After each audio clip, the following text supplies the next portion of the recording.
Before we begin, tell me, where in the world are you watching from, and what time has found you? The outer gods are often named, feared, and worshipped in cosmic horror, but they are rarely understood. This is not a mistake.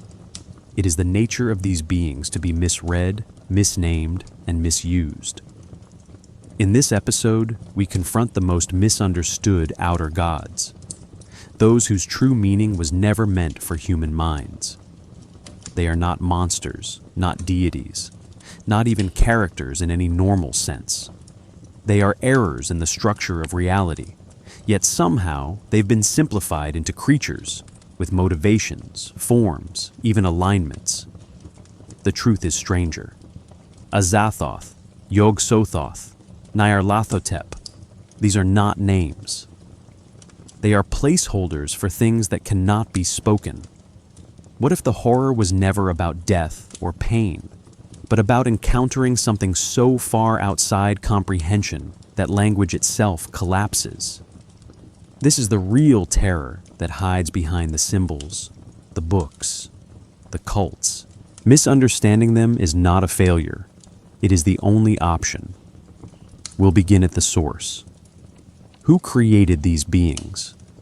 What were they meant to represent?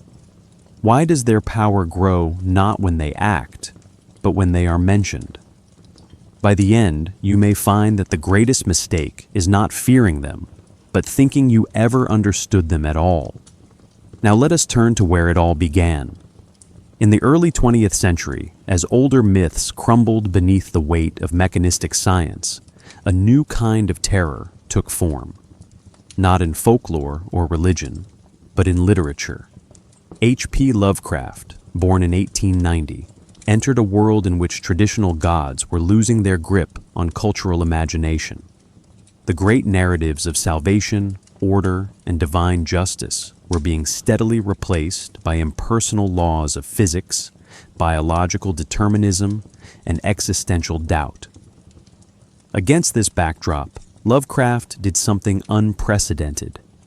He imagined entities not as extensions of human concerns, but as forces that rendered human concerns irrelevant. This shift was not a stylistic choice. It was a direct reflection of Lovecraft's personal convictions. His outer gods, Azathoth, Yog-Sothoth, Shub-Niggurath, were expressions of a universe without inherent meaning, governed not by will, but by blind chaos. These were not demons to be exorcised. They were cosmic facts. To understand how Lovecraft came to this vision, we must consider the philosophical air he breathed. Influenced by atheistic materialism, he rejected anthropocentrism in all its forms. The cosmos, he believed, held no special place for the human mind. But Lovecraft went further than simple negation. Rather than merely dismissing religious systems, he replaced them with structures that mimicked sacred language, rituals, incantations, hidden texts, without offering salvation. This inversion was deliberate. His fiction draws from mythic cadence while draining it of metaphysical comfort. The outer gods are not creators in the divine sense. They are ruptures in causal logic. They do not offer answers. They erase the question itself. What makes these entities outer is not just their spatial distance, but their conceptual remove. They are outside comprehension, outside morality, outside even time.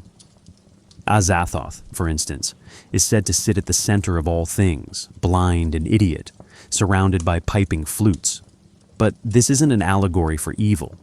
It is a metaphor for a universe governed by accident, formless, purposeless, yet absolute. Compare this to ancient Gnostic myths, in which a blind demiurge creates a flawed world. Lovecraft strips away even that small comfort. Azathoth does not create in error. It merely exists, and from its idiot motion, reality unfolds. Consider this carefully. Lovecraft replaces moral cosmology with entropy, not judgment, but indifference, not fall, but irrelevance. The language Lovecraft used to name these entities was constructed to resist domestication. Azathoth, Yog-Sothoth, and others were not drawn from ancient tongues, but built to sound like they might have been. Their syllables feel arcane, not because they possess real etymology, but because they simulate it. This was no accident. Lovecraft understood that language has power, not in a magical sense, but in its ability to suggest depth where none exists. These names are designed to imply ancient origin, but when traced, they lead nowhere. This deliberate linguistic opacity is a hallmark of his approach. By imitating sacred language without providing a key, Lovecraft makes the reader feel they are trespassing in a space meant for no one. In this way, Lovecraft weaponized authenticity.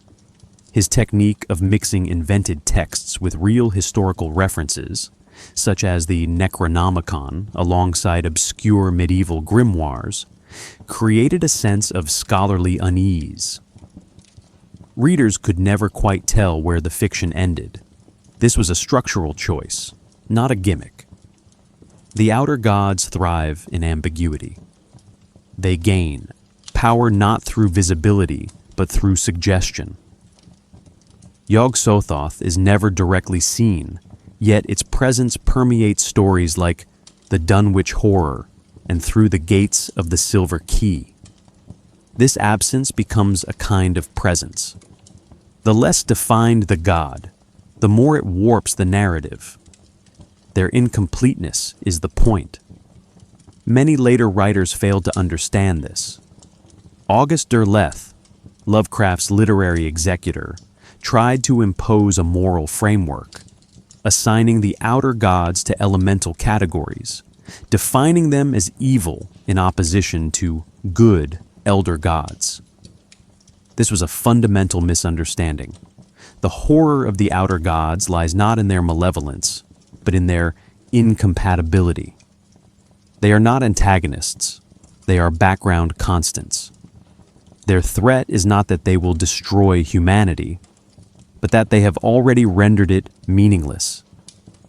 In attempting to categorize the uncategorizable, Derleth reduced terror to taxonomy.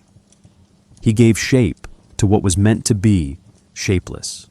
And yet, this misunderstanding reveals something crucial. The human impulse is always to define, to map, to classify. Lovecraft's genius was in resisting that impulse. His outer gods are not puzzles to solve, but voids to contemplate. They occupy the space beyond language, beyond thought, beyond self. They do not speak. They do not act. They are. And in their silent being, they unsettle every system we use to understand the world. As we move into their philosophical function, how they embody insignificance, entropy, and dream reality instability, we must carry this with us. The most dangerous gods are not those who hate us. They are those who never knew we existed. When Lovecraft imagined beings like Azathoth or Yog-Sothoth, he wasn't just inventing new monsters. He was reactivating much older philosophical structures, stripped of hope or redemption. The concept of a mindless cosmic force at the heart of all things has a long intellectual lineage. In certain strains of Gnosticism, the demiurge, a blind, malformed creator god, gives rise to a broken reality. But where Gnosticism sees this as a mistake to be escaped through gnosis, Lovecraft offers no such salvation. His outer gods mirror the demiurge, but without intention or malice. They create not through will, but through accident. This is not a fall from grace. It is the absence of grace entirely. Other traditions also gesture toward this. In Buddhist cosmology, certain texts describe a universe without a central, organizing intelligence, only cycles of suffering and illusion, endlessly repeating.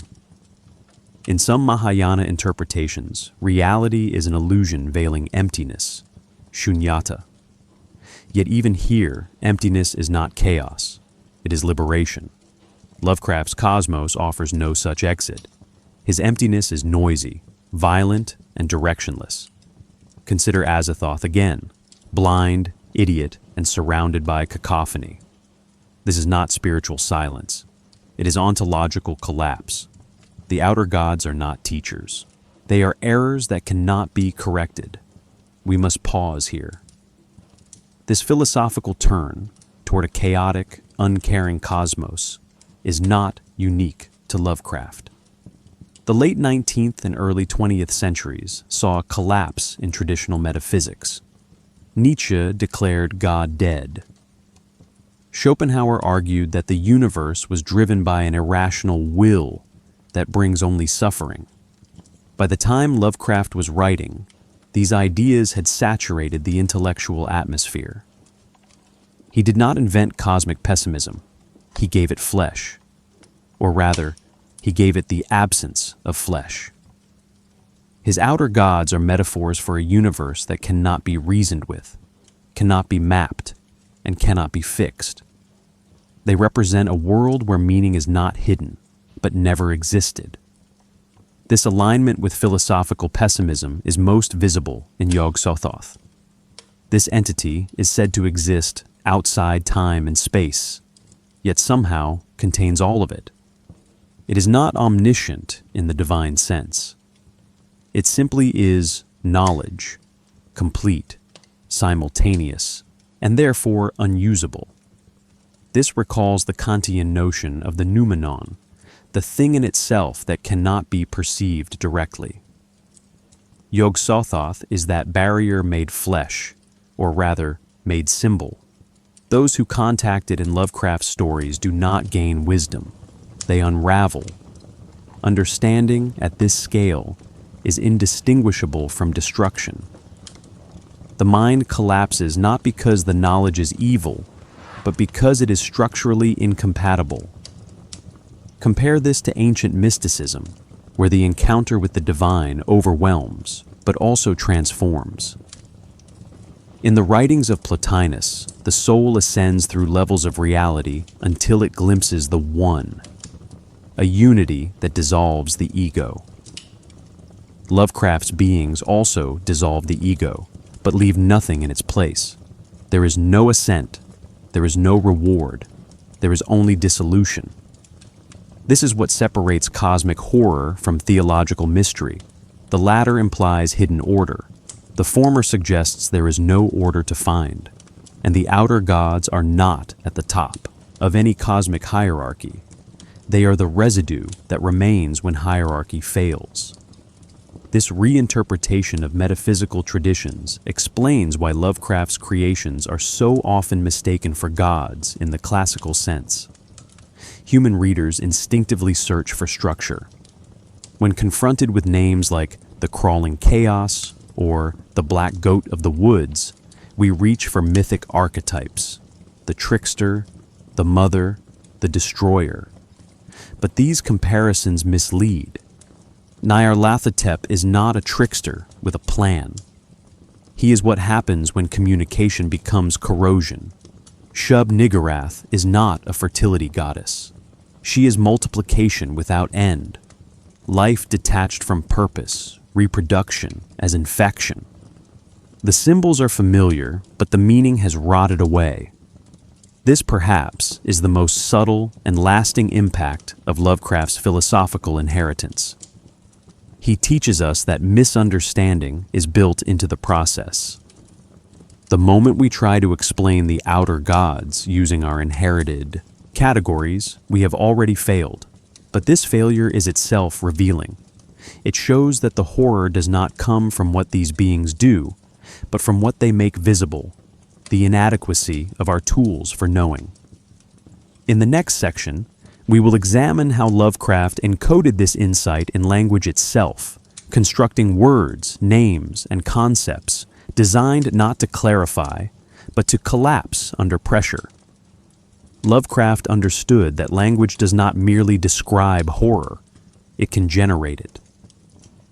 The names of the outer gods are not linguistic placeholders for things we might eventually comprehend. They are designed to resist translation. Azathoth, Yog-Sothoth, Shub-Niggurath. These terms do not derive from known roots. They do not map onto ancient languages.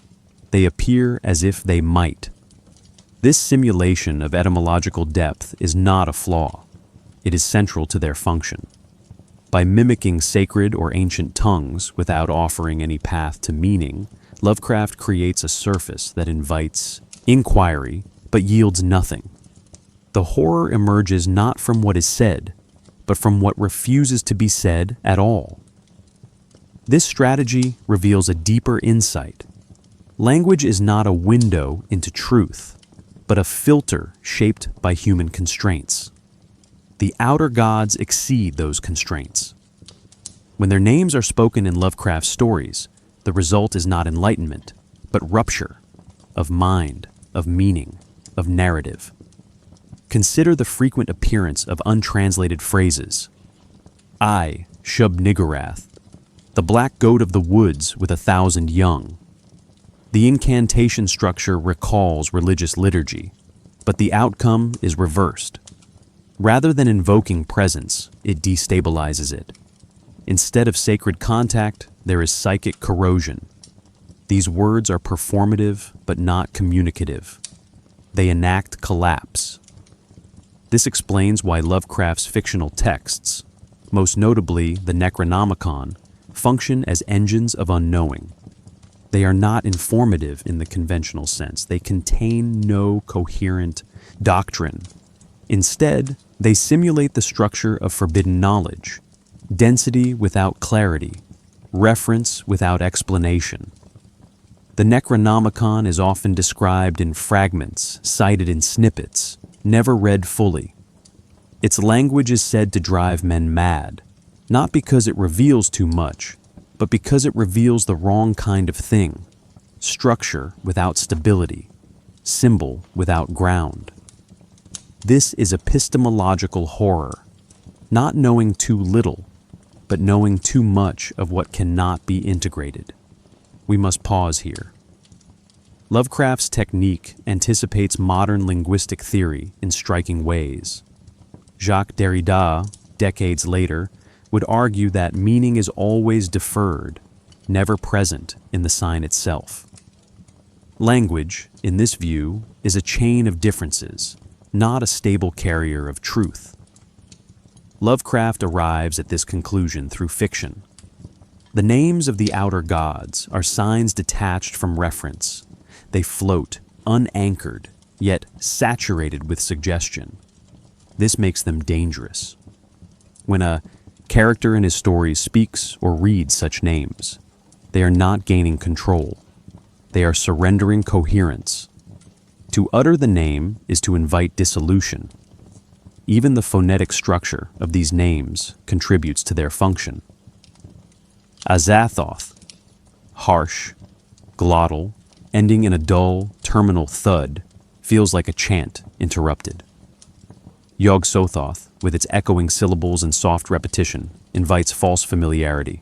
Shub-Niggurath hisses and bites, resisting comfortable rhythm. None of these names settle easily on the tongue. They linger, distort, and decay. This is deliberate. Lovecraft was a skilled stylist who used sound as semantic sabotage. His names do not communicate content. They perform instability. Saying them feels like touching something infectious.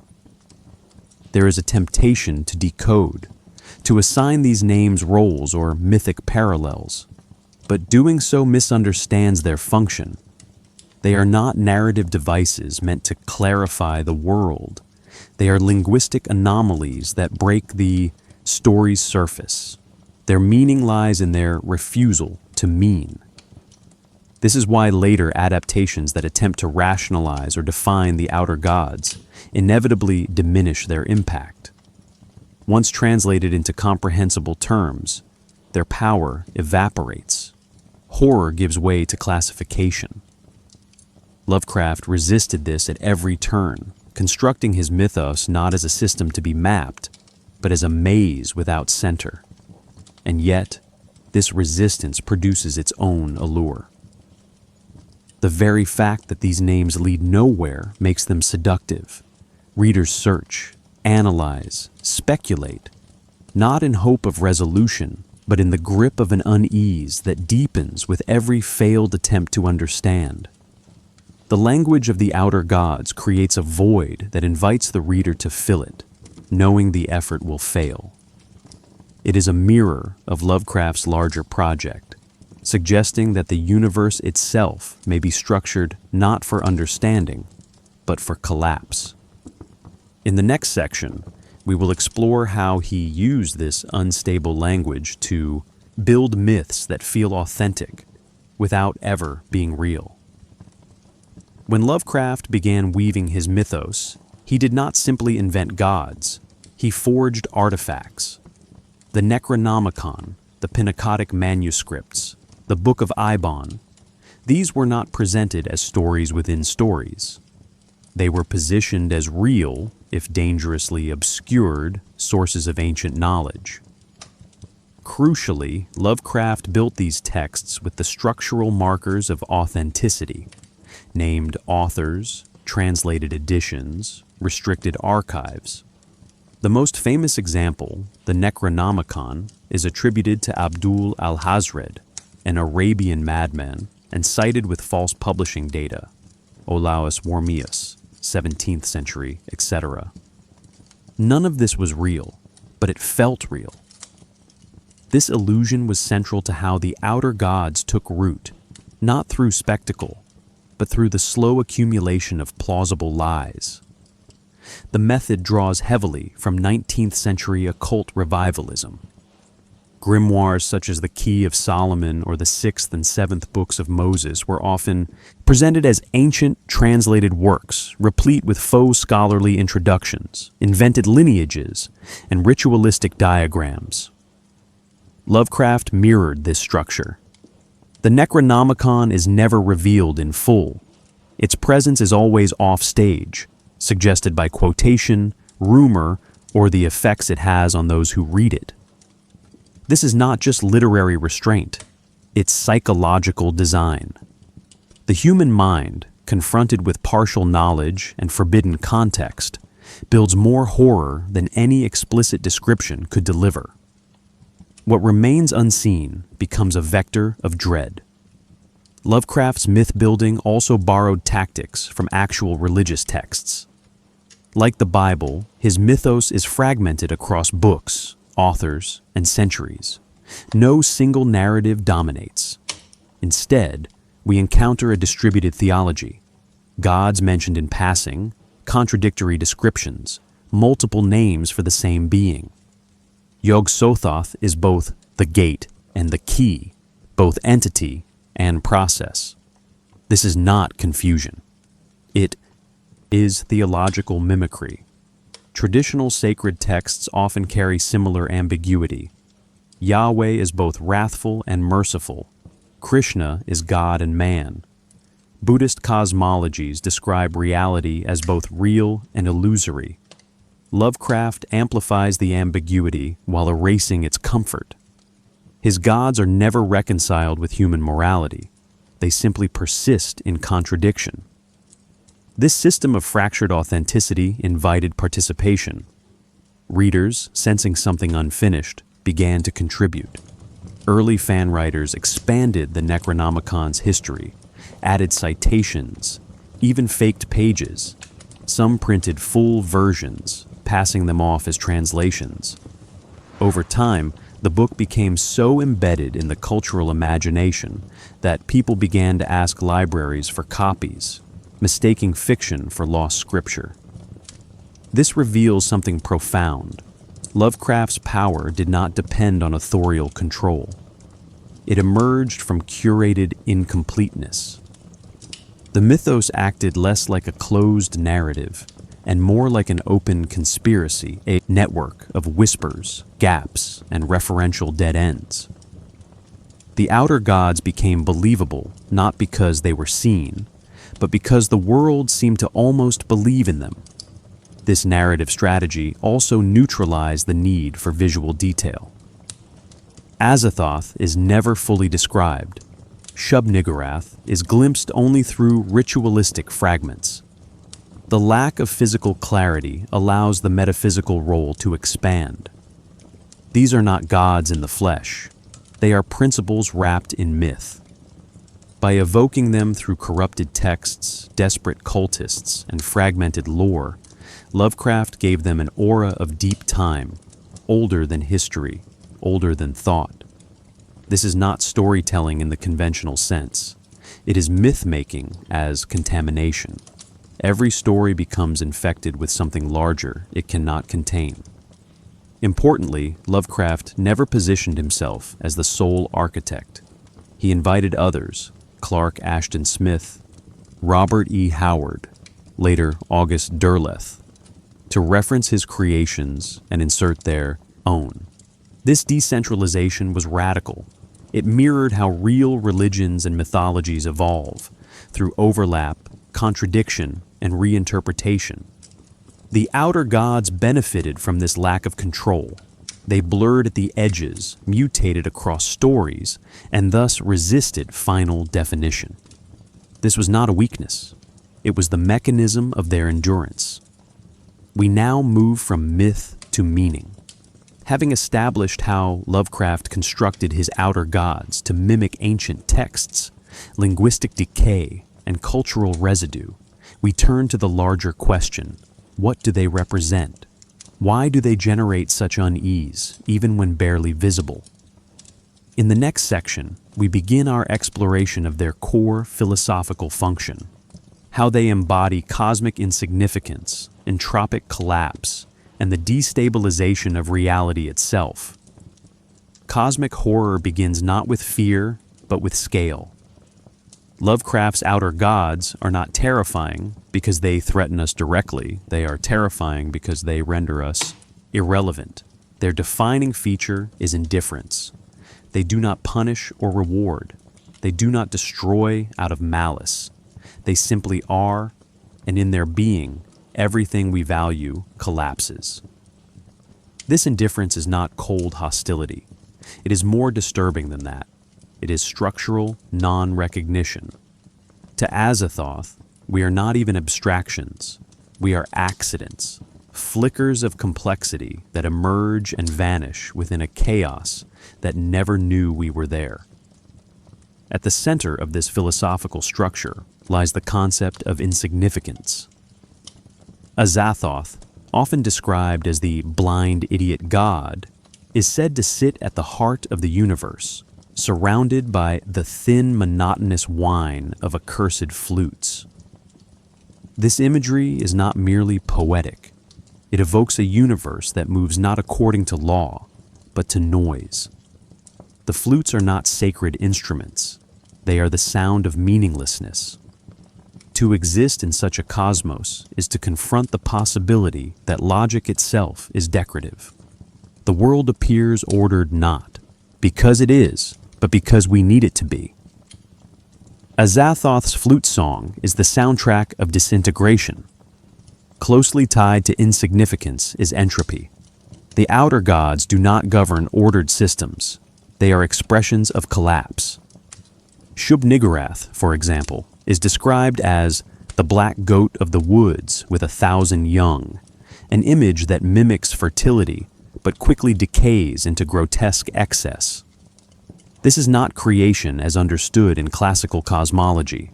It is uncontrolled propagation, life untethered from purpose, reproduction detached from design. Shub-Niggurath does not create to anything. She overflows. This kind of abundance is horrific because it mirrors entropy, an increase in states, a breakdown of coherence, an excess that leads not to richness, but to noise. If Azathoth and Shub-Niggurath represent the collapse of structure, Yog-Sothoth represents the collapse of separation. Described as the gate, the key, and the guardian, Yog-Sothoth is not one thing.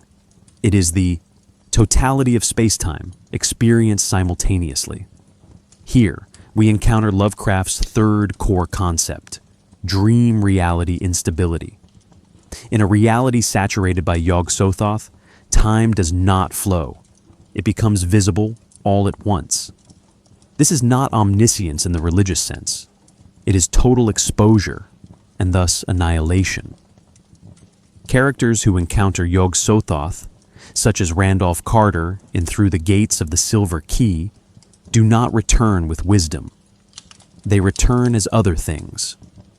The boundary between self and cosmos disintegrates. This instability undermines the very categories we use to think. Lovecraft's universe is not hostile to reason. It renders reason obsolete. The horror is not that things are unknowable, but that knowing changes nothing. In The Call of Cthulhu, the narrator famously remarks, "The most merciful thing in the world is the inability of the human mind to correlate all its contents." The outer gods correlate everything. They are the structure behind structure, and in that vision lies madness, not because it is false, but because it is too true. The more one understands, the less the self remains. This reveals something profound about the function of these gods. They do not operate within reality. They destabilize its terms. Lovecraft's genius was not in creating new monsters, but in embedding philosophical dread into narrative architecture. These entities do not lurk in the dark. They are the dark, the ontological shadow cast by our desperate need for meaning. Their presence implies that the universe is not built for life, thought, or story. It simply is, and our minds, fragile, pattern-seeking, recursive, are not designed to endure that kind of truth. We must consider this carefully. Horror traditionally depends on reversal, on the idea that something has gone wrong. In Lovecraft's world, nothing has gone wrong. It has always been wrong. The stars were never in alignment for us. The laws of reality were never built to accommodate us. The outer gods are not intrusions. They are the original context. We are the intrusion, and awareness of that fact is not enlightenment. It is doom. In the next section, we will descend further into this awareness by exploring the nature of these gods themselves, their attributes, manifestations, and the philosophical functions they serve within Lovecraft's anti-cosmos. The outer gods in Lovecraft's cosmos are not simply beings. They are metaphysical principles rendered in symbolic form. Each one distorts a different aspect of human thought: causality, perception, reproduction, memory. They are not supernatural in the traditional sense, because they do not defy nature. They redefine what nature is. To analyze them is not to describe creatures, but to examine stress fractures in the concept of reality. The outer gods are not monsters beyond the stars. They are the reason stars exist at all, and why they may not matter. Azathoth is the axis around which the mythos turns. Referred to as the blind idiot god, he sits at the chaotic center of existence, attended by mindless piping, a universe animated by rhythm without pattern. His blindness is not literal. It signals an absence of awareness. Azathoth is not sleeping. He is unthinking. He is creation by accident, motion without motive. He inverts the idea of the prime mover. Where classical cosmology begins with intention, God said, "Let there be light." Azathoth belches forth reality in an act of pure, meaningless flux. He is what happens when the center does not hold, because it never was a center to begin with. Yog-Sothoth introduces a different collapse. He is described as coterminous with all time and space, and yet outside it. He is simultaneity incarnate. In the Dunwich Horror, it is said that Yog-Sothoth knows the gate. Yog-Sothoth is the gate. Yog-Sothoth is the key and guardian of the gate.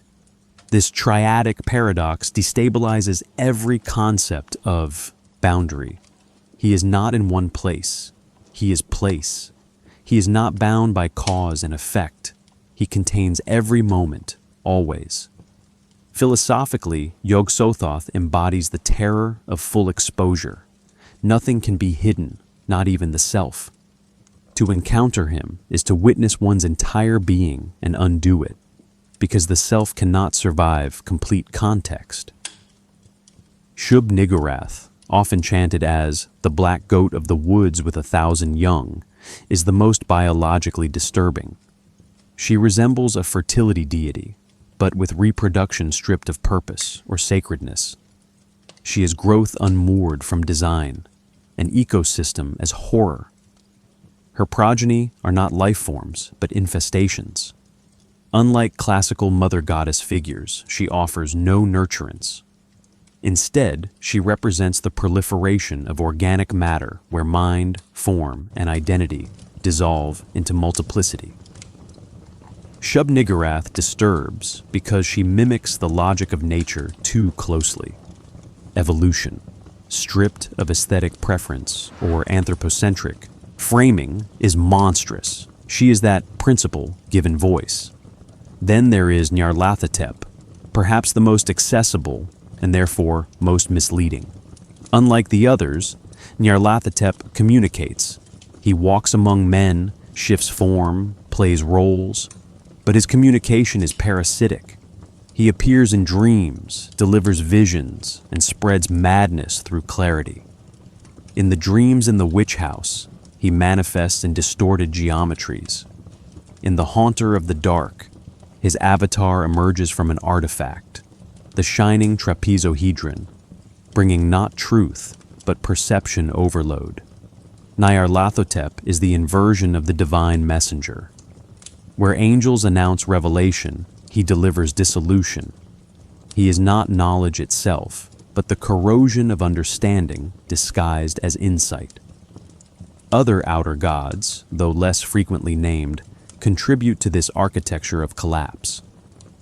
Tulsha appears as a green flame whose light destroys memory. Dowloth reveals too much reality, distorting vision until space and matter become indistinguishable. Ubosathla oozes in primordial slumber, representing not life before time, but life without time, pre-evolutionary mass without direction. These are not filler entities. Each one extends the mythos into a different ontological wound.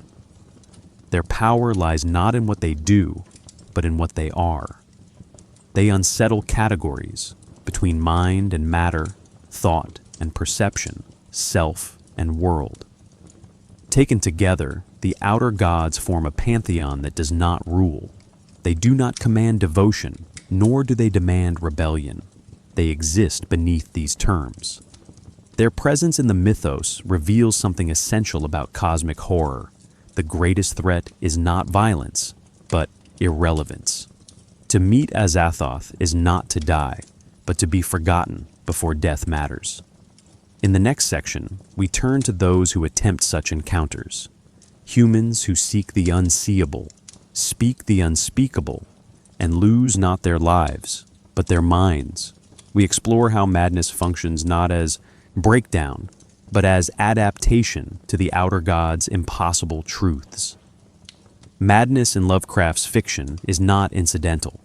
It is the expected outcome of contact with truth. The outer gods, unlike mythic deities or supernatural beings, do not drive humans insane through terror or trauma. They do so by revealing a structure of reality that negates the human mind. Those who go mad in these stories are not weak or hysterical. They are accurate. Madness becomes a form of ontological correction, a collapse of the psyche not because it malfunctioned, but because it briefly functioned too well. Consider the fate of Wilbur Whateley's brother in the Dunwich Horror, the unseeable child of Yog-Sothoth, too large to be housed in a human form, too dimensional to be constrained by space. As he grows, he becomes aware of his origin and seeks to merge with his father, a being who is not merely distant, but dimensionally incompatible. The encounter does not lead to spiritual elevation. It leads to linguistic breakdown. His final scream, Yog-Sothoth, help me, Father, Father, is a collapse of identity into unresolvable contradiction. The hybrid does not die. He fails to cohere. Madness in this context is not psychological weakness. It is epistemological pressure. In the Call of Cthulhu, artists, poets, and scholars begin dreaming of cyclopean cities and impossible geometries before ever reading about them. Their minds, sensitive to subterranean vibrations in the world's fabric, begin correlating contents that should remain unconnected. When one artist sculpts the image of Cthulhu while sleepwalking, it is not because he's cursed. It is because his mind is temporarily aligned with truths outside the human range. The revelation shatters him, not because it is evil, but because it cannot be meaningfully processed. This points to a central function of the outer gods. They reveal the limits of cognition. Madness is what happens when cognition exceeds itself. Through the gates of the Silver Key, Randolph Carter travels through dimensions and eventually merges with a cosmic intelligence, perceiving infinite versions of himself across all possible realities. The narrative voice becomes unstable, switching between perspectives, collapsing into abstraction. By the end, Carter is not merely lost, he is irreversibly plural. His mind expands, and in doing so, dissolves. This is not death, it is the loss of containment. The self cannot withstand multiplicity without fracture. The outer gods do not speak directly. They act through dreams, symbols, rituals, mediated transmissions that bypass reason. Their cults serve not as religious communities, but as interpretive failures. Worshippers do not gain clarity. They enact repetition. In The Whisperer in Darkness, cultists recite names and perform rites whose meanings they do not understand. Their madness is not spontaneous. It is structural. They are human circuits carrying signals meant for something else. The outer gods do not want followers, but human minds, encountering their traces, spiral into devotion as a defense mechanism against cognitive collapse. We must pause here. In Lovecraft's mythos, sanity is not the baseline. It is the localized illusion of order. Madness is the background truth that erupts when the illusion cracks. The outer gods do not invade the mind. They expose its artificial limits. As such, characters who go mad are not merely plot devices. They are arguments. Their minds attempt to integrate incompatible inputs and fail, not because they are weak, but because the data exceeds the structure. In this way, madness functions as a philosophical mirror. It reflects back the idea that thought itself is not built for cosmic truth. This inversion marks a break from traditional horror. Ghost stories frighten through violation of natural law. Gothic fiction dramatizes internal repression. Lovecraft's stories confront the reader with a deeper terror, that the mind's categories, time, self, cause, body, are provincial artifacts of our scale. The outer gods are not exceptions. They are demonstrations of what lies beyond those categories. Madness then becomes the only rational response to contact. In the next section, we explore how this contact often arrives not through vision or presence, but through knowledge, and how the act of learning itself becomes a kind of doom. In Lovecraft's mythos, knowledge is not a gift. It is a corrosive substance, slow, persistent, and ultimately fatal to the mind that holds it. The outer gods, as we have seen, do not seek interaction. They radiate truths passively, like cosmic radiation. It is the human attempt to understand them that initiates collapse. Here, horror is epistemological. The act of knowing does not empower, but unmakes. Lovecraft's fiction repeatedly stages this drama. A scholar discovers a name, a symbol, a geometry, At first it appears trivial. Then it spreads, like infection. Forbidden knowledge is not hidden because of morality. It is forbidden because it works, and the results are irreversible. The Necronomicon is the most concentrated embodiment of this idea. Lovecraft describes it as a book that drives men mad, but he never suggests it contains falsehoods. On the contrary, its madness emerges from its accuracy.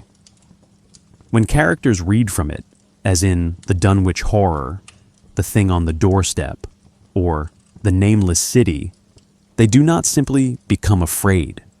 They begin to lose their ability to interpret the world. Their memories distort. Their categories blur. They become aware of presences that do not belong to space or time. This is not dramatic revelation. It is slow epistemic rot. Knowledge becomes unusable. This collapse is most elegantly expressed in the idea of the unreliable map. The mythos is filled with books, symbols, and diagrams that promise understanding. The Akkadic manuscripts, the Book of Eibon, even certain bas-reliefs or idols. Each offers fragments of some deeper structure. But the more one accumulates, the less coherent it becomes. Pieces contradict. Symbols repeat without meaning. The world becomes over-described. Lovecraft understood a principle that modern information theorists now articulate. Too much signal is indistinguishable from noise. The outer gods do not hide themselves. They oversaturate. And in that saturation, the mind folds. Consider Through the Gates of the Silver Key. Randolph Carter believes knowledge will unlock transcendence. Instead, it erases him. The more he learns about dimensions, consciousness, time, the more porous his identity becomes. Eventually, he is no longer a self, but a vessel containing infinite versions of himself. The boundary between knowledge and being disappears. This is not enlightenment.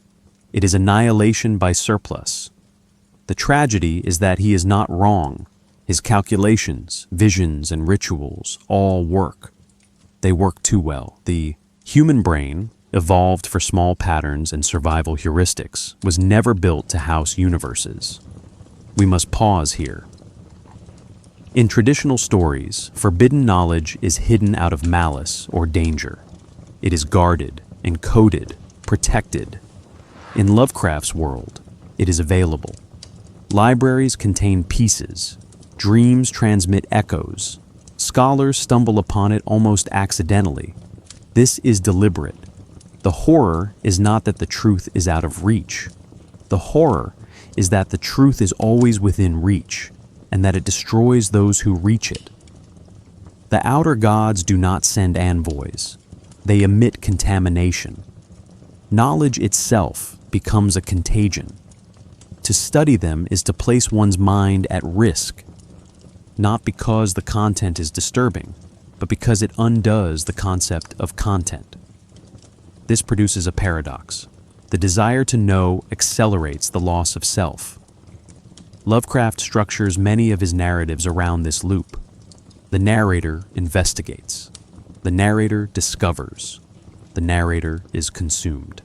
In Dagon, a war veteran explores a strange island, finds a bas-relief, and ends up haunted by dreams of Cthulhu-esque beings.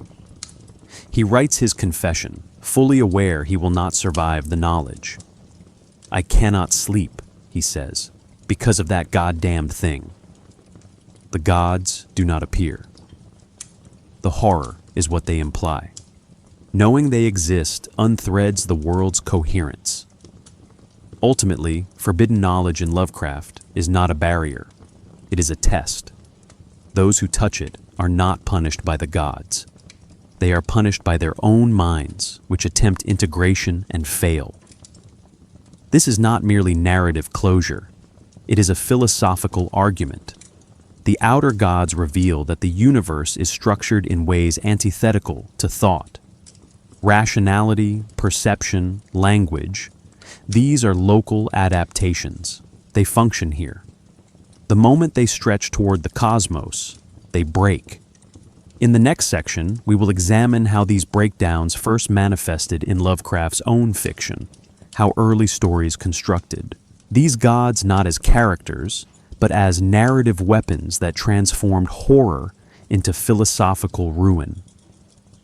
The earliest appearances of the outer gods in Lovecraft's writing were not declarations, they were disturbances. The 1919 prose poem Nyarlathotep is the first major textual hint, and it already suggests Lovecraft's intention to use these entities as instruments of destabilization. Nyarlathotep enters the world not as a monster, but as a charismatic figure who performs miracles that expose the fragility of reality. He causes no direct violence. Instead, he shatters perception. And where Nyarlathotep went, rest vanished, for the small hours were rent with the screams of a nightmare. This figure becomes a prototype for Lovecraft's mythos, not a villain, but a symptom of something wrong beneath the surface of human understanding. Azathoth emerges not in narrative, but in poetry. The short text Azathoth, 1922, outlines a narrator's journey from a structured, rational city into madness and dissolution. The piece ends not with confrontation, but with disintegration, until finally I found myself at the mouth of that ultimate gulf, wherein I saw the form which I had sought. The entity itself is never described. It functions as a destination, a metaphorical horizon beyond which mind and matter no longer apply. Azathoth's role is structural, not dramatic. He is the black hole at the center of Lovecraft's cosmology, pulling narrative, character, and comprehension toward collapse. Yog-Sothoth's presence solidifies in the Dunwich Horror, 1929, where he is named explicitly as the father of Wilbur Whately and his twin.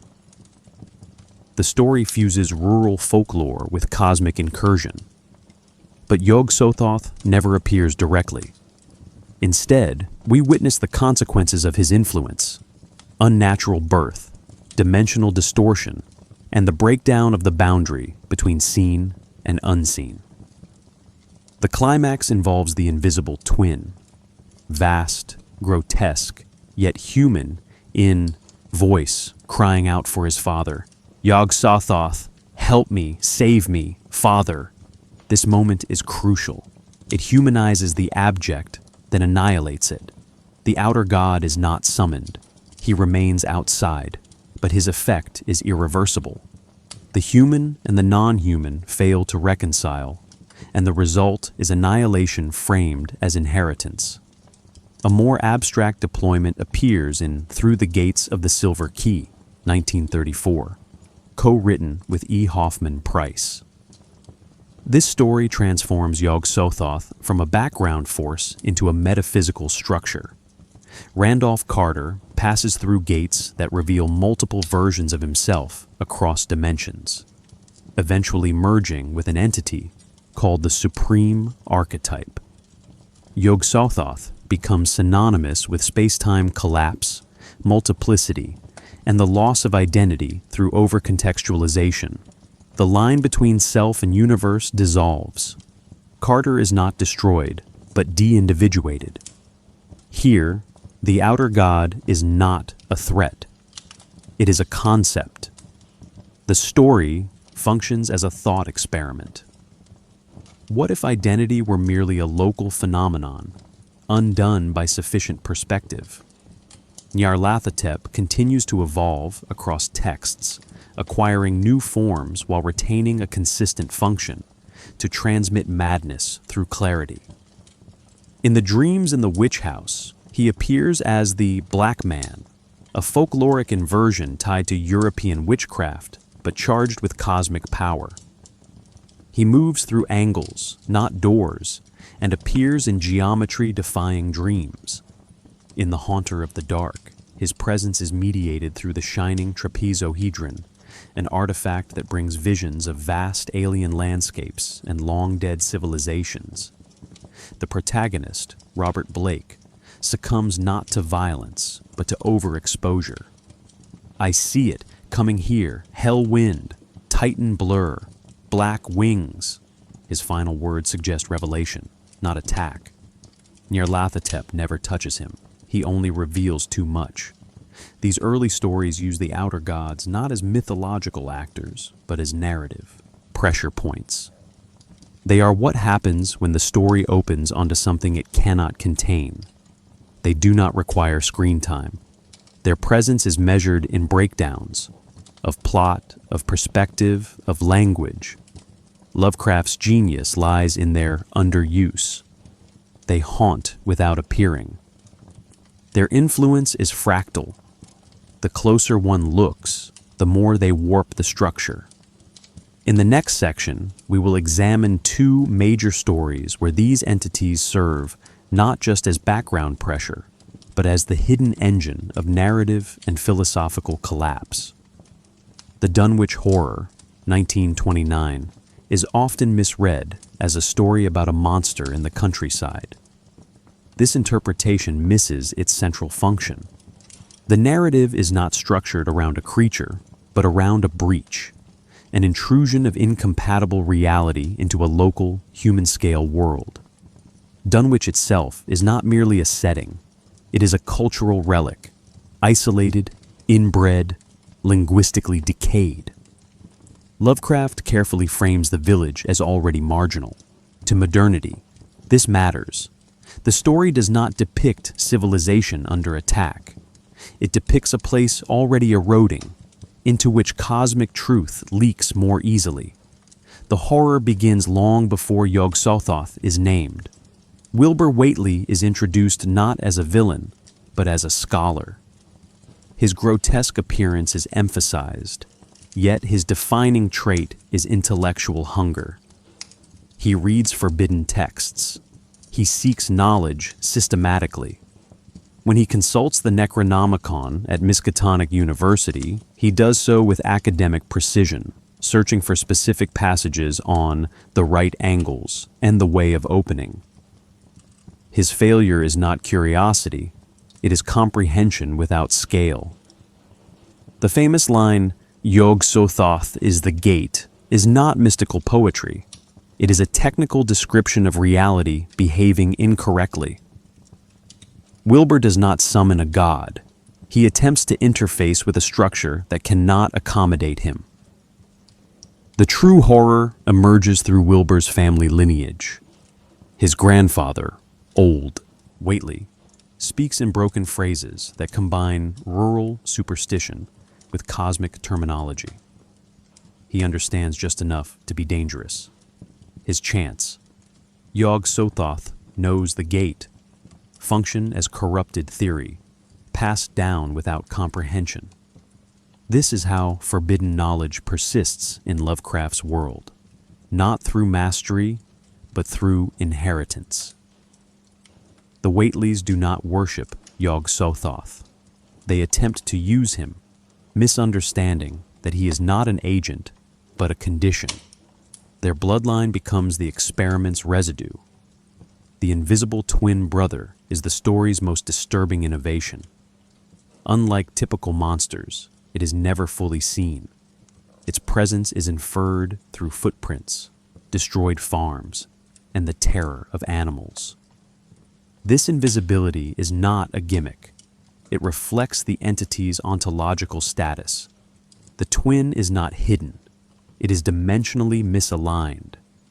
When Dr. Armitage finally renders it partially visible with a powder, the description resists form. A mountain walked or stumbled. The creature's body is not wrong because it is grotesque. It is wrong because it occupies too many dimensions at once. Vision itself fails. The climactic moment arrives not with violence, but with recognition. As the creature dies, it speaks. "Father, Father, Yog-Sothoth." This is the story's most devastating line. The monster understands itself as human. it experiences abandonment. This is not a plea for mercy. It is an ontological error, crying out in confusion. Yog-Sothoth does not respond. There is no intervention. The god's absence confirms the central thesis. The outer gods do not acknowledge their consequences.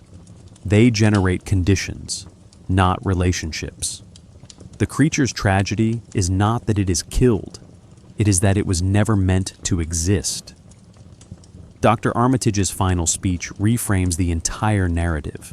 He explains that Yog-Sothoth exists outside the universe, and that the Whately's experiment tore a hole in reality's structure.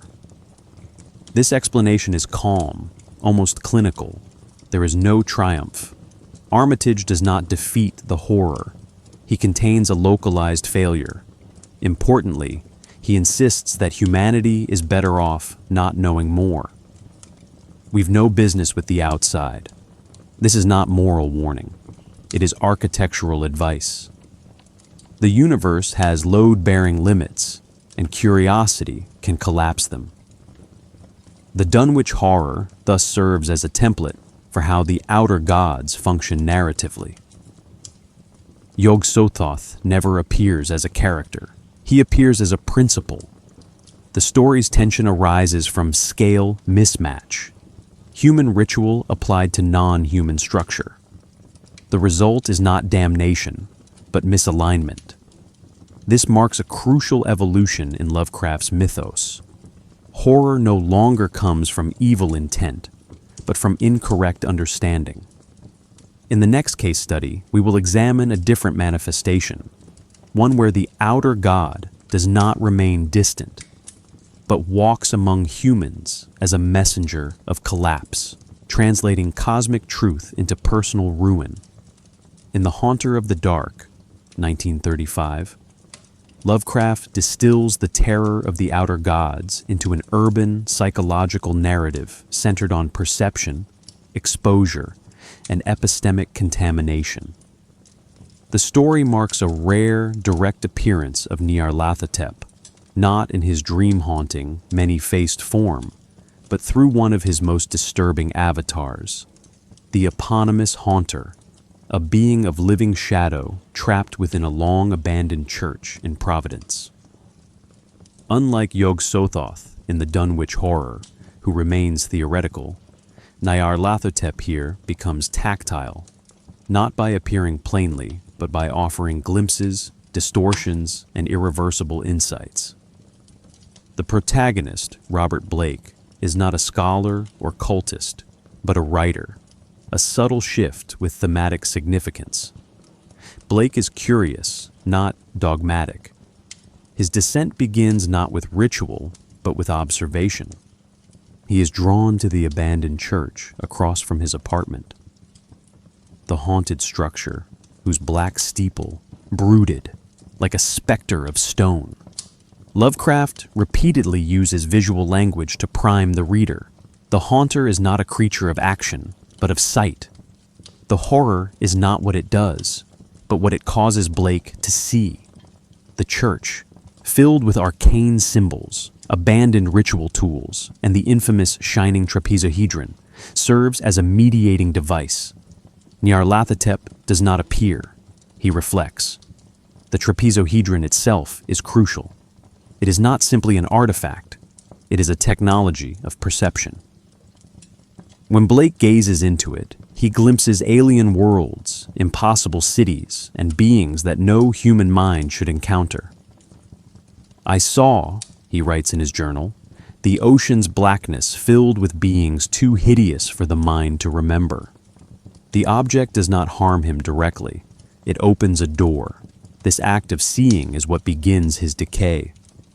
Lovecraft structures the narrative so that the reader, like Blake, pieces together the horror after the fact. The journal entries become more erratic. The lights in the city begin to fail. Blake's health declines. But there is no event, only accumulation. This subtle corrosion reflects the essence of Nyarlathotep. Among the outer gods, he is unique in having form, agency, and intention. Yet his goal is not conquest. It is collapse through revelation. As Lovecraft writes in the earlier prose poem Nyarlathotep, he said he had risen up out of the blackness of 27 centuries, and that he had heard messages from places not on this planet. He speaks, but what he delivers is not knowledge. It is disassembly. In the Haunter of the Dark, Nyarlathotep manifests only when the lights go out. The thing cannot face light, Blake notes. This aversion is not physical. It is symbolic. The Haunter thrives in interpretive darkness. Lovecraft's use of light and darkness in the story is deliberate and layered. Light represents stability, not goodness. Darkness is not evil. It is cognitive failure. As Providence experiences strange blackouts, Blake becomes increasingly untethered. The final moment, when he is found dead, clutching his journal with a look of unspeakable horror, confirms that the true horror was internal. His last written words, "I see it, coming here, hell wind, Titan blur, black wings," suggest a direct perception of the god. But again, Lovecraft withholds. We never see what Blake sees. We see only the cost. Narratively, the outer god is used with surgical precision. Nyarlathotep's presence destabilizes causality. The story is not a sequence of events, but a slow unwinding. The reader reconstructs the narrative from journal fragments, witness reports, and urban rumor. This mosaic technique mirrors Nyarlathotep's own strategy. Multiple appearances, each incomplete, each damaging. The Haunter is never described in full. It is a shapeless congeries of protoplasmic bubbles, a shifting mass of darkness, a huge thing with wings. These contradictions are not lazy, they are structural. The god cannot be held in language.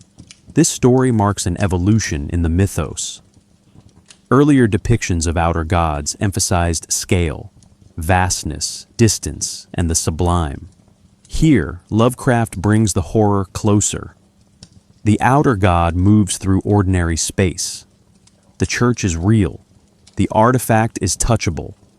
The collapse begins in a modern city, but the philosophical implications remain intact. Perception, when exposed to cosmic structure, becomes destructive. Blake's death is not caused by violence. It is the consequence of looking too far, too clearly, for too long. Nyarlathotep's role in this story solidifies his position as the most narratively flexible of the outer gods. Unlike Azathoth or Yog-Sothoth, he adapts to setting, story, and function. He is not less terrifying for being visible. He is more so because his visibility corrupts. He walks among us, not to dominate, but to translate the incomprehensible into the ruinously personal. In the final section of this part, we turn to the hands of others, to those who continued, misunderstood, or reimagined the outer gods after Lovecraft's death, reshaping them into new forms and new misunderstandings. After Lovecraft's death in 1937, his mythos did not vanish. It metastasized. Other writers, both close collaborators and distant admirers, took up the threads he left behind. The outer gods, once abstract principles of collapse and incomprehensibility, were reshaped into more accessible figures. Nowhere was this transformation more dramatic than in the work of August Derleth, Lovecraft's literary executor. In attempting to organize the mythos, Derleth imposed categories, alignments, and elemental associations, transforming outer gods into beings of chaos opposed by elder gods of order. This was a profound misreading. Lovecraft's cosmos had no moral symmetry, only indifference and entropy. Derleth's taxonomy replaced metaphysical terror with fantasy dualism. Under Derleth's influence, Azathoth became a creature of fire. Shub-Niggurath was associated with earth, and Yog-Sothoth with air. This elemental schema borrowed more from classical occultism than from Lovecraft's writings. The outer gods, once narrative voids, were given motivations, spheres of influence, even physical descriptions. In Derleth's stories, they often functioned as antagonists to be battled or banished. This shift fundamentally altered their narrative function. The horror of collapse was replaced by the threat of invasion. Readers were no longer asked to contemplate irrelevance. They were asked to root for the good gods and fear the bad ones. Despite this misstep, the expansion of the mythos continued in more promising directions. Writers like Ramsey Campbell restored a sense of alien logic and conceptual instability. His outer gods, such as Dialoth, the render of the veils, return to the Lovecraftian principle that perception itself is a danger. In Campbell's work, these beings are not evil. They are unknowable geometries that shatter the human mind by existing. He retains the central insight. Horror arises when reality itself ceases to cooperate. The gods do not invade. They leak.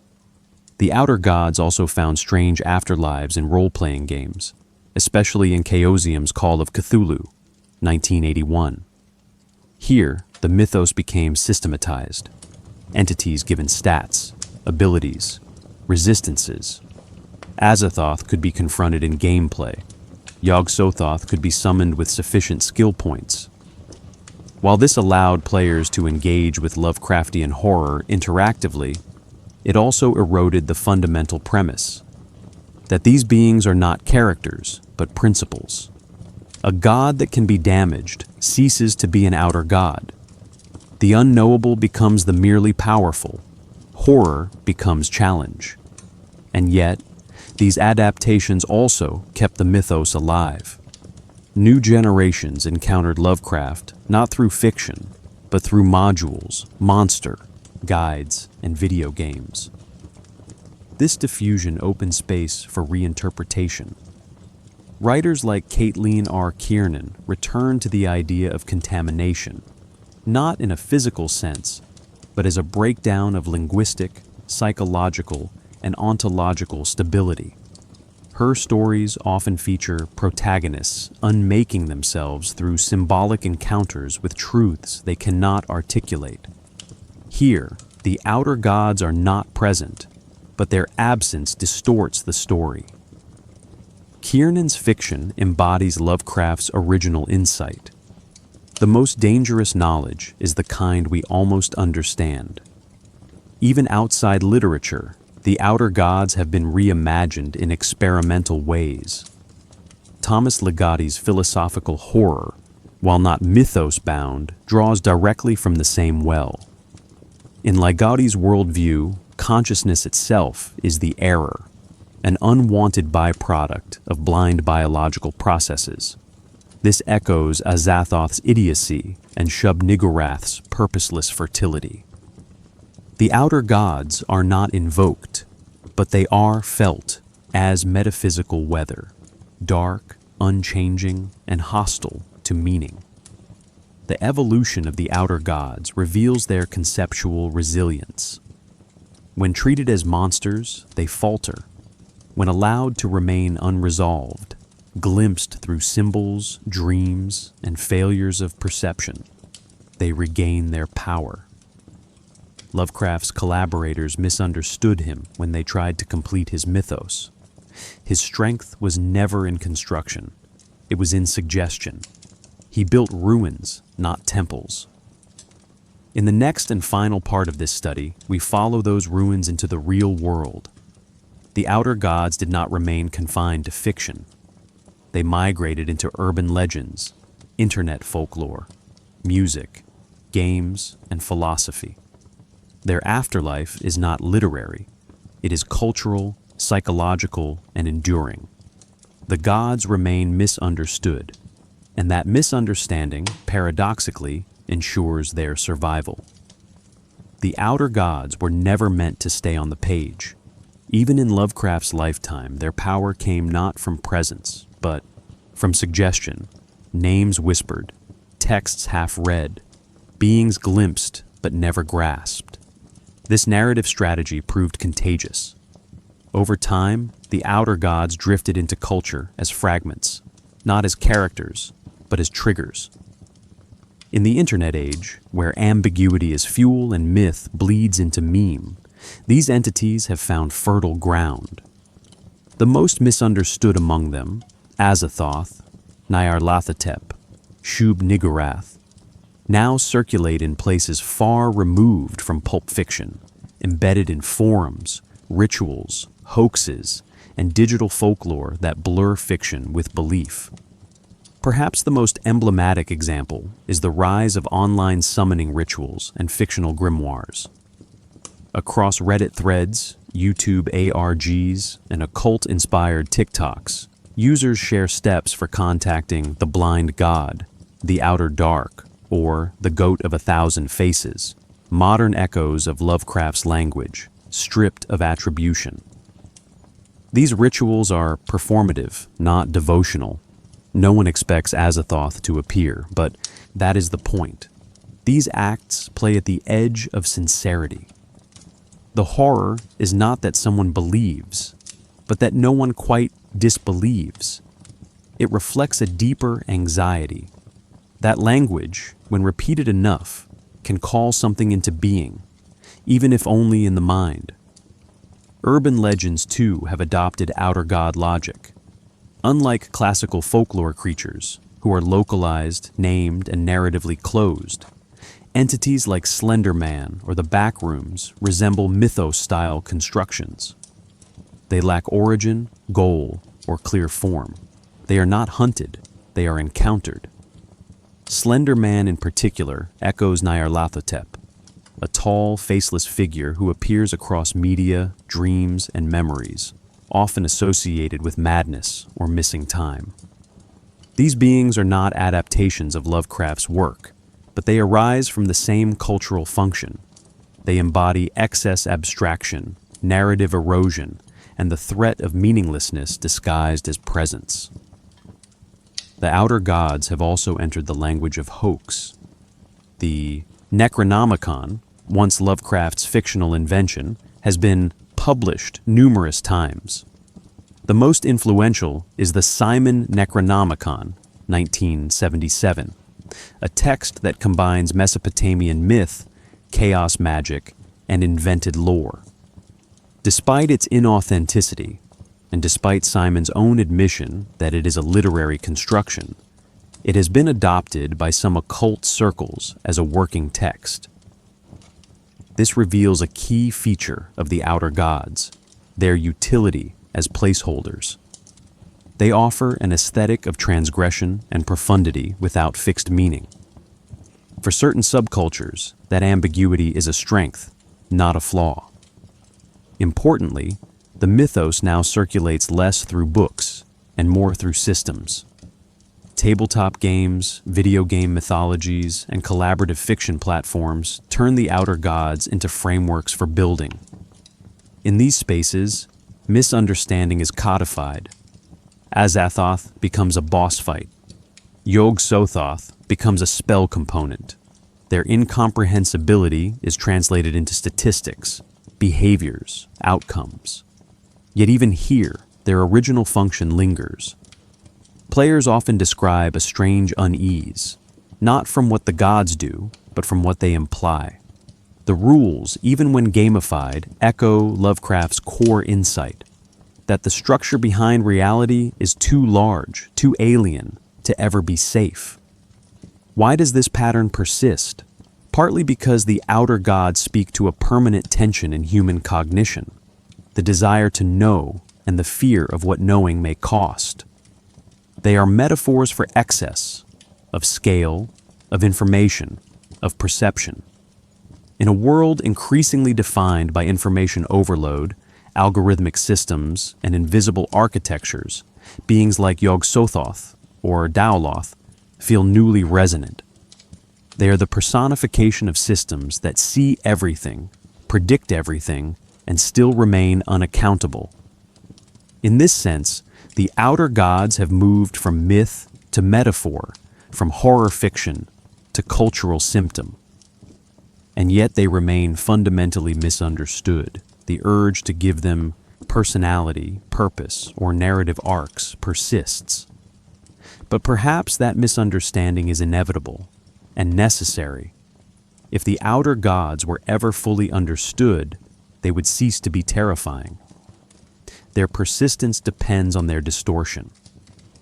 Like echoes in a cave too large to map, they return changed, refracted through cultural anxieties. We cannot know them, but we can feel their presence in the glitches of belief, the rituals of irony, and the stories that refuse to end. In the next section, we explore how this presence has shaped modern media, from cinema to music to digital landscapes, where the gods still whisper behind the curtain of comprehension. The outer gods have slipped into modern media not through direct adaptation, but through atmosphere. Their essence, cosmic scale, epistemic instability, anti-narrative dread, proves difficult to visualize, yet filmmakers, game designers, and musicians repeatedly return to their shadow. These creators rarely name Azathoth or Yog-Sothoth outright. Instead, they evoke the implications, a universe that is not malevolent, but malformed, a reality too large, too incoherent to survive contact with the human mind. The result is a proliferation of works that are not about the outer gods, but haunted by their logic. In cinema, the clearest examples avoid spectacle in favor of conceptual erosion. The Mist, 2007, adapted from Stephen King's novella, offers a world invaded by unknowable entities. We see tentacles, limbs, masses, but not origins or explanations. The horror is not what these beings do, but how they make human systems fail. Language, authority, morality. Similarly, John Carpenter's In the Mouth of Madness, 1994, centers on a writer whose fiction begins to overwrite reality. The film explicitly names Lovecraft as inspiration, yet never indulges in traditional monsters. Instead, it stages a slow replacement of consensus reality with something vast, cyclical, and authored from outside. The final scene, Sam Neill in a movie theater watching his own descent, embodies Nyarlathotep's corrosive gift, awareness without escape. Video games have embraced the outer gods more directly, often through mechanics that model madness, perception shifts, or unstable causality.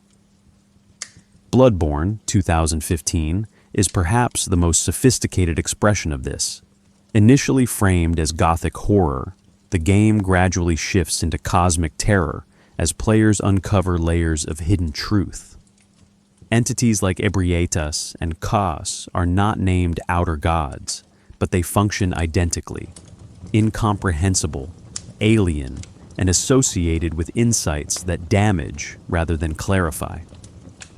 The game's insight mechanic, where higher perception alters the world's appearance, mirrors Lovecraft's theme precisely. The more you understand, the more reality unravels. Other games follow similar paths. Call of Cthulhu, 2018, centers on investigation, but punishes progress with mental decay. The Shore, 2021, builds a quiet, dreamlike atmosphere populated with whispering gods and non-Euclidean spaces. In these titles, the outer gods are not enemies. They are environmental constants. The horror lies not in confrontation, but in orientation, realizing that one has always been surrounded, always misinterpreting what seemed stable. This is the essence of Lovecraftian fear. Less jump scare, more slow vertigo. In music, the influence is more abstract, but no less potent. Black metal, dark ambient, and experimental noise have long drawn from Lovecraft's language and imagery. Bands like Dark Space, Portal, and the Great Old Ones evoke cosmic indifference through layers of distortion, inhuman vocals, and chaotic structure.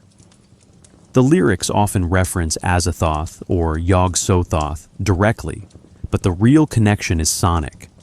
Repetition without resolution, structure without center. The soundscape mimics what Lovecraft's characters feel, an encounter with rhythm that does not originate in human time. Niall's papyrus, containing the spell to preserve its possessor. Against attacks from he who is in the water, merges Egyptian myth with cosmic dread, explicitly aligning ancient deities with mythos logic. These media adaptations, across form and genre, reveal something consistent. The outer gods function best when they remain interpretive shadows. Attempts to define them through detailed CGI, exposition, or literal mythology tend to fall flat. What lingers is suggestion. Filmmakers cut away before the full reveal. Game developers encode madness into mechanics. Musicians let distortion stand in for form. These choices respect Lovecraft's central insight. Horror emerges not from presence, but from proximity to what the mind cannot map. Why does this approach resonate now? Because modern media increasingly reflects an age of systemic confusion. Algorithms that no one fully understands. Infrastructures too complex to visualize. News cycles too fast to track. In this context, the outer gods no longer feel like metaphors. They feel like reflections, expressions of the systems we live within but cannot comprehend. Their continued presence in media is not nostalgia, it is necessity. They offer a language, distorted, incomplete, for describing the fear that something is moving beneath reality's surface, and that understanding it will not help. As we turn next to the academic and subcultural appropriations of the mythos, we will see how these beings have moved beyond horror entirely. The outer gods now haunt philosophy, occultism, and identity itself, not as beings to be feared, but as conceptual tools for dismantling what it means to be human. The outer gods have escaped fiction. Today, they are invoked not only in stories and games, but in academic discourse, esoteric practice, and subcultural identity. What began as literary devices, Azathoth as blind chaos, Yog-Sothoth as all-perceiving simultaneity, have become tools of intellectual and symbolic disruption. Scholars, occultists, and internet communities have each appropriated these entities, not to revere them, but to use them as frameworks for thought, performance, and self-definition in an age where traditional systems no longer suffice. Their mythological function has shifted. They are no longer cosmic horrors to be feared. They are conceptual solvents, used to unmake categories, ideologies, even selves.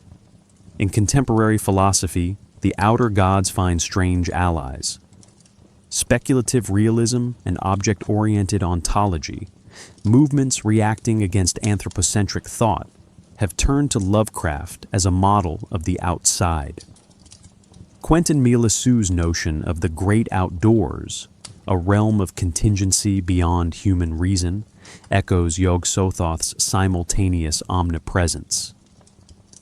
Graham Harman has described Lovecraft as a master of ontological withdrawal, where the real always exceeds human access. These thinkers do not literally believe in cosmic entities, but they borrow Lovecraft's structure of encounter, a confrontation with a reality that cannot be fully articulated. The outer gods, in this context, become metaphors for non-correlation, truths that do not pass through the human filter. This intellectual embrace mirrors another kind of appropriation, ritual and esoteric. Despite Lovecraft's staunch atheism, certain occultists have integrated the outer gods into active magical systems. The Typhonian Order, influenced by Kenneth Grant, reimagined Lovecraft's mythos as a valid visionary experience, an unconscious tapping into other dimensional beings through dream and symbol. Yog-Sothoth becomes a gateway deity. Nyarlathotep is seen as a transmitter between worlds. These rituals are not parodies. They are sincere engagements with fiction as sigil. The idea that narrative, repeated with intent, becomes functionally real. The outer gods here are not worshipped, but accessed as points of breakdown, mutation, and revelation. Online subcultures push this logic further. Forums, ARG communities, and collaborative fiction projects use the mythos not only to tell stories, but to inhabit them. Users adopt personas, invent new books, and build fictional mythologies that draw directly from Lovecraft's pantheon. The outer gods become characters, yes, but also aesthetic positions. To align oneself with Azathoth is to embrace absurdity. To reference Nyarlathotep is to signify irony, mask-wearing, and narrative corrosion. These identifications are not literal. They are symbolic languages for expressing distance from consensus reality. The mythos becomes a mirror for alienation. This performative aspect takes academic form in unexpected places. Media studies scholars have traced how mythos logic shapes digital environments. Algorithms function like outer gods, vast, unseen, deterministic, and indifferent.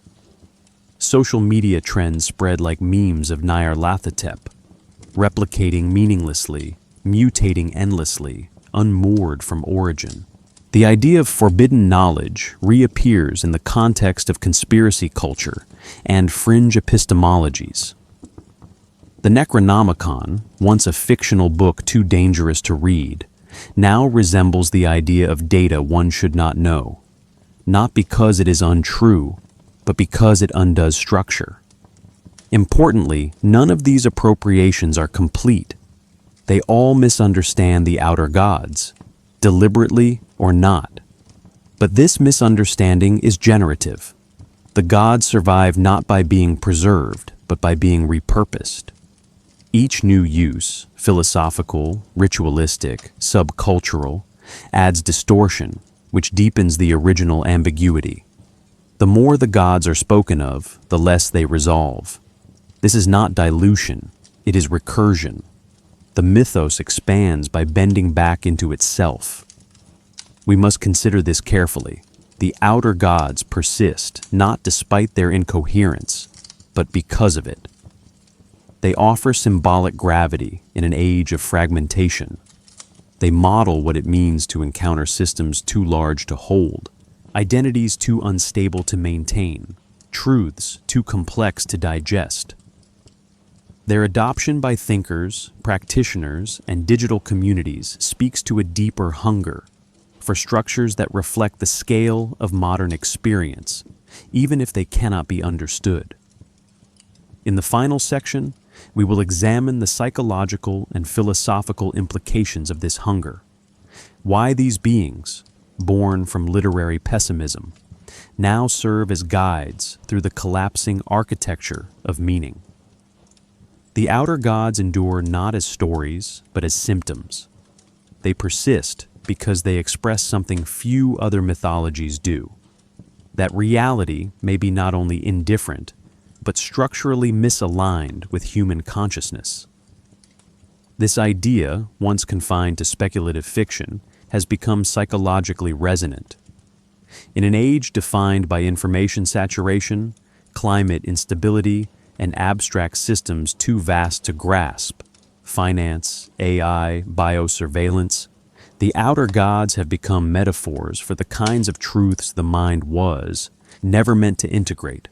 They are not simply terrifying, they are unusable, and that, more than any monstrous attribute, defines their psychological afterlife.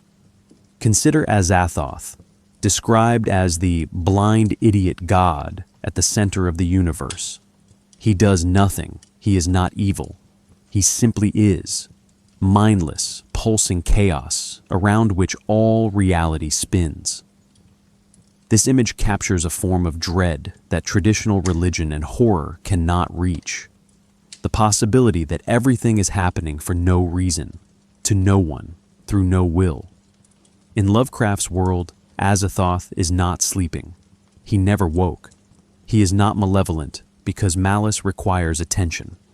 His horror lies in ontological vacancy, a center so empty it devours form.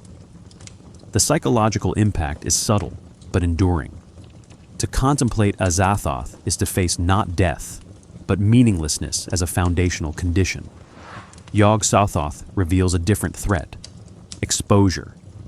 He is said to be coterminous with all time and space, aware of all things simultaneously. But this is not divine omniscience. It is flattened totality. Everything is known, but nothing can be acted upon. Characters who encounter Yog-Sothoth do not gain power. They collapse beneath context. This parallels a distinctly modern anxiety. That awareness of global systems, endless news cycles, and infinite connections does not empower. It paralyzes. The more we know, the less we can respond. Yog-Sothoth becomes the figure of information-induced paralysis. He does not hide truth. He drowns the subject in it. Then there is Nyarlathotep, the only outer god who speaks. He wears masks, walks among humans, and delivers visions that dismantle the mind. But his revelations are not false. They are too true. His function is not deception, but translation. He takes the chaos of the cosmos and renders it legible in just enough detail to shatter the receiver. In this, he resembles the modern algorithm: opaque, impersonal, endlessly adaptive, and profoundly indifferent to the human consequences of what it reveals. Nyarlathotep does not harm. He facilitates the conditions under which harm becomes inevitable. He is not the destroyer. He is the intermediary. We must pause here. The horror Lovecraft encoded in these entities is not theatrical. It is existential. These gods do not do anything in the conventional sense. They exist in ways that reframe what existence means. Their psychological impact lies in what they suggest: that selfhood is fragile, knowledge is fatal, and truth may have no place for us. For some readers, this provokes dread. For others, strangely, it offers clarity. If the universe is not built to accommodate the human, then human suffering is no longer a flaw. It is a byproduct. This is a grim solace, but a real one. This opens on to the philosophical. What if the only accurate worldview is the one that renders us irrelevant? The outer gods offer a model of this possibility. They embody a cosmos that cannot be moralized, humanized, or even narrated. They invite a perspective so wide that the observer disappears. This annihilation of scale is not a threat. It is a condition. The horror lies not in what they will do to us, but in what they reveal we have always been: temporary, misfitted, peripheral, and yet we return to them. Again and again we speak their names: Azathoth, Yog-Sothoth, Nyarlathotep, not to summon them but to think around them. They become tools not of fear, but of inquiry. What does it mean to live in a world we cannot frame? What does it mean to know that meaning itself might be a local glitch? These are the questions the outer gods leave behind, not answered, but inscribed, not resolved, but reopened. They do not demand belief. They demand reconsideration of knowledge, of self, of everything we assume holds. And so they remain, not as deities, not as monsters, but as pressures on language, on thought, on the architectures of meaning we keep rebuilding, even as something vast and silent waits just beyond the edge of understanding.